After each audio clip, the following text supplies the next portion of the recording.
Hello friends, नमस्ते।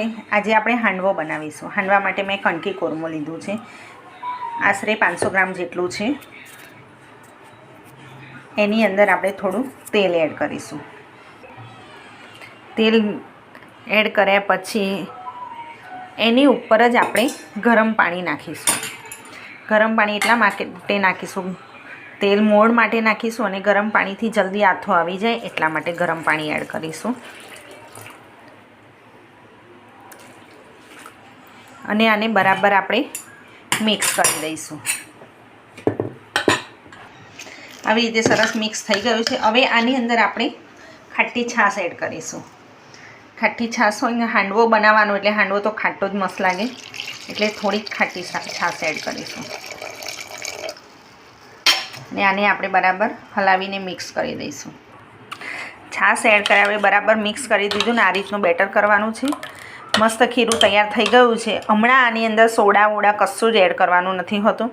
आने 3 થી 4 कलाक सुधी छे ने तो रेस्ट आपवानो होय छे, आथो आवा देवानो होय छे। त्यां सुधी आपणे एने हवे ढांकीने मूकी दईशुं।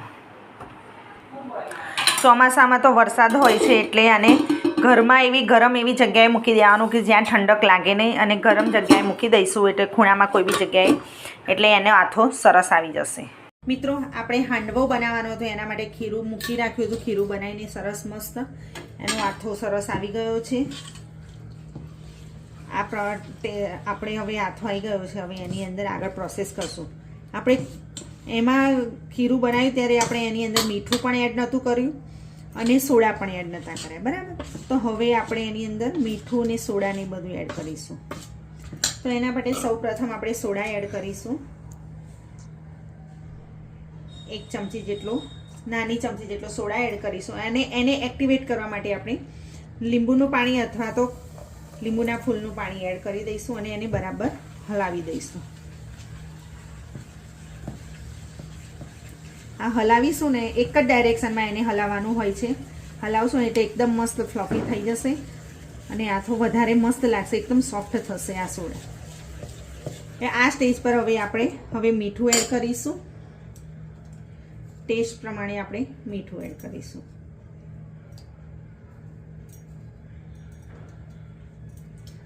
मीठुं नाखीने बराबर हलावी दईशुं। जो तमने खीरू जाडू लागे तो थोड़ुं पाणी के तमने खाटा बहु जोईता होय हांडवो, थोड़ी छाश पण एड करी शको छो। बाकी तो खीरू बराबर छे, बहु जाडू पण नथी अने बहु पतलुं पण नथी।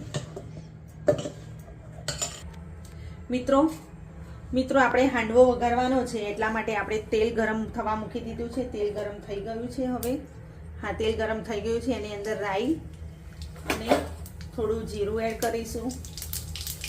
હવે એમાં થોડું આદુ અને લસણ બંને કચડીને રાખ્યું હતું એ એડ કરીશું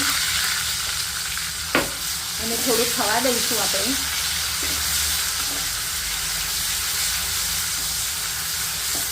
એની અંદર આપણે થોડી હવે હિંગ एड करीशुं।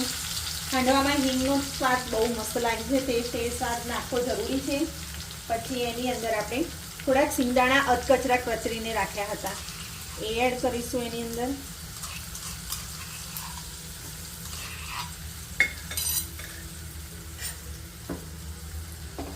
सिंगदाणा थोड़ाक थई जाय पछी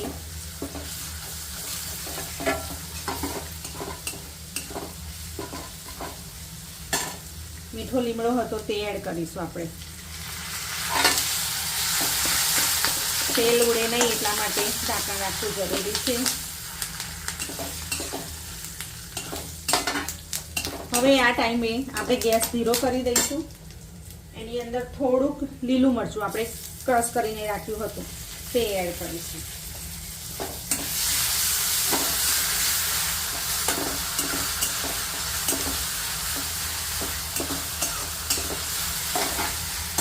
હવે એની અંદર આપણે સૂકા મસાલા એડ કરીશું। લીલું મરચું નાખ્યું એટલે લાલ મરચું ટેસ્ટ પ્રમાણે થોડું ઓછું નાખીશું આપણે। થોડુંક ધાણા જીરું એડ કરીશું। થોડી હળદર એડ કરીશું।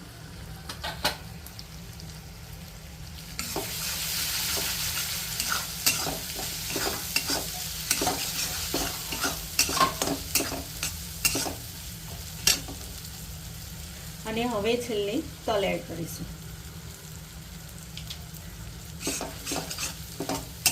મસ્ત વઘાર તૈયાર થઈ ગયો છે. વઘાર સરસ થાય, થોડુંક તેલ છૂટું પડે એટલે આપણે દૂધીનો હાંડવો બનાવવાનો છે. તમે દૂધીનો, મેથીની ભાજીનો કે મકાઈનો કે જેનો પણ હાંડવો બનાવો, કોઈ બી મિક્સ શાકભાજી બી નાખી શકાય છે એની અંદર.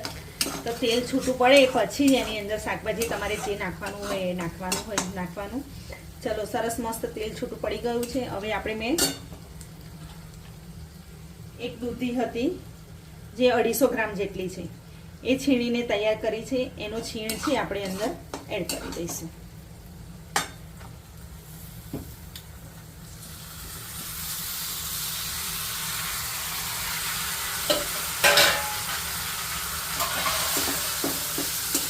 આને મસ્ત બરાબર હલાવી દઈશું.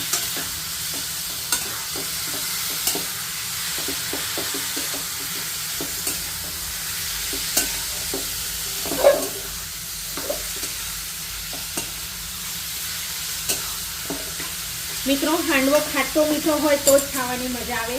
એટલે છાશમાં આપણે ખીરું બનાવ્યું હતું અને આ દૂધી નાખી છે એની અંદર જ આપણે ગોળ નાખી દઈશું. એટલા માટે કે ગોળ સરસ મસ્ત ઓગળી જશે. છીણેલો ગોળ તૈયાર છે તે એડ કરીશું. તમને જેવું ગળ્યું જોઈતું હોય એ પ્રમાણે નાખવાનું હોય છે, અને ના નાખવું હોય તો ના પણ નાખી શકાય.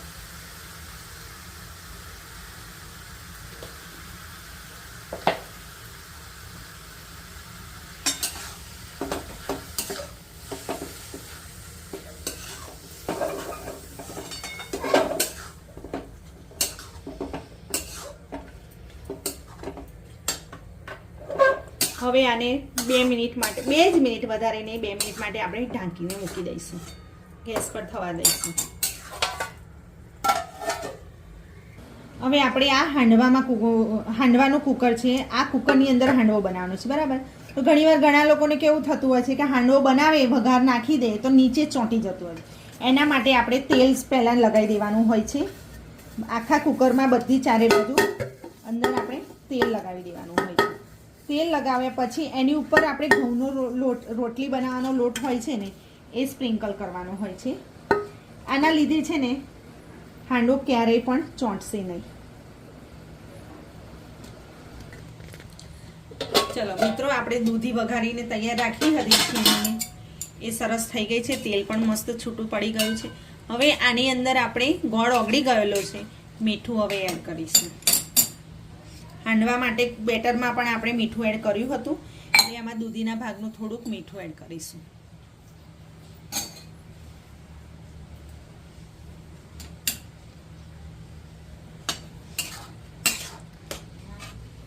મિત્રો, હવે દૂધીનું જે વઘાર કર્યો હતો એ આપણે હાંડવાના ખીરામાં એડ કરી દઈશું.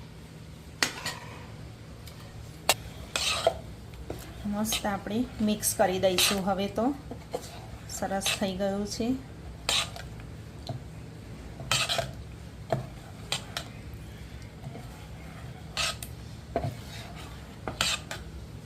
ખીરું મસ્ત થઈ ગયું છે તૈયાર. હવે આપણે કુકરમાં નાખી દઈશું. મિત્રો, આપણું બેટર મસ્ત કુકરમાં નાખી દીધું છે, સરસ થઈ ગયું છે. હવે આની ઉપર આપણે 1 થી 2 ચમચી જેટલું તેલ એડ કરીશું.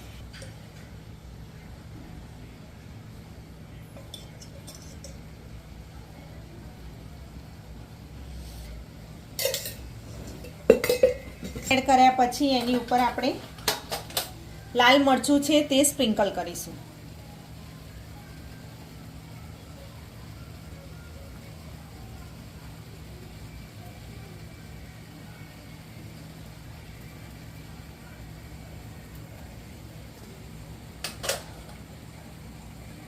હવે એની ઉપર તલ એડ કરીશું.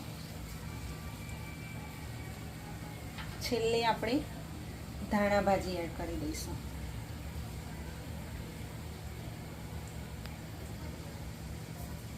મૂકવાનું છે તો ગેસ પર આવી નાની ડીશ હોય છે, એની અંદર રેતી મૂકવાની હોય છે. રેતી ઉડે નહીં ને ગરમ થાય ત્યારે, એટલે એની ઉપર થોડું પાણી એડ કરીને રેતી ભીની કરી દેવાની હોય છે. પછી આની ઉપર આપણે કુકર મૂકી દઈશું.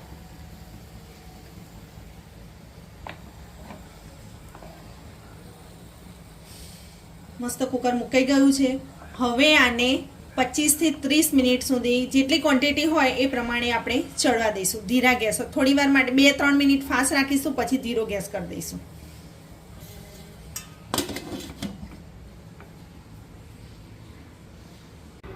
ચલો આપણે હાંડવો વઘારીને તૈયાર કરી દીધો હતો, મૂકી દીધો હતો ગેસ પર. હવે એને ચેક કરી લઈએ કે થઈ ગયો છે કે નહીં થયો. તો આવી રીતે ચપ્પુ હોય અંદર આમ નાખવાનું, તો ના ચોંટે તો સમજી લેવાનું કે થઈ ગયો છે. સહેજ પણ ચોંટતો નથી. હાંડવો આપણો સરસ તૈયાર થઈ ગયો છે અને એકદમ સોફ્ટ થયો છે.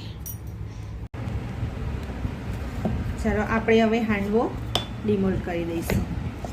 મસ્ત થઈ ગયો છે, સહેજ પણ નીચે ચોંટ્યો નથી. એકદમ સોફ્ટ મસ્ત બન્યો છે. ગરમ ગરમ છે. હવે આની ઉપર આપણે સિંગ તેલ નાખીશું. તમને જોઈએ એટલું જો સિંગ તેલ એડ કરવાનું છે. અને આ હાંડવો તો ચા જોડે જ ખાવાની મજા આવે. તો રેડી છે આપણો હાંડવો અને ચા. મિત્રો, હાંડવાની રેસીપી ગમે તો લાઈક, શેર એન્ડ સબસ્ક્રાઈબ જરૂરથી કરજો. Thank you.